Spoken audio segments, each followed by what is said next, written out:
Els centres de salut mental infantil i juvenil, coneguts com a CESMIG, són centres públics que ofereixen serveis d'atenció ambulatòria especialitzada en atenció a la salut mental adreçats a persones menors d'edat i a les seves famílies.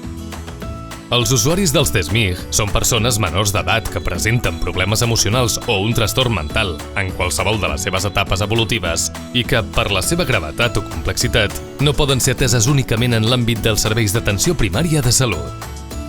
Els professionals del CESMIG, juntament amb les disciplines de Medicina General, Pediatria i Infermeria, formen un equip multidisciplinari integrat que tracta els processos de salut mental no greus i porta a terme tasques de detecció precoç i promoció i prevenció de la salut emocional. L'objectiu d'aquest equip és ajudar a gestionar dificultats o dèficits de l'infant, minimitzar-ne l'impacte en el conjunt de les seves capacitats i potenciar-ne el desenvolupament emocional i relacional.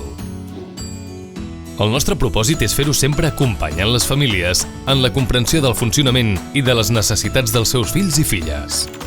Qualsevol persona menor de 18 anys pot accedir a un centre de salut mental infantil i juvenil, encara que sempre que sigui possible s'intentarà que la demanda vingui canalitzada pel referent del seu CAP i respecti la sectorització segons la població de procedència.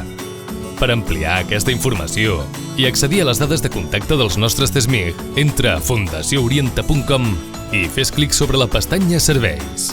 A la Fundació Orienta fa més de 40 anys que tenim la missió de ser una institució pionera i especialitzada en l'atenció integral de la salut mental dels infants, els adolescents i les seves famílies en la comunitat. El compromís amb els menors i les seves famílies és el valor que ens guia perquè la nostra feina es desenvolupi sempre amb ètica, respecte i qualitat.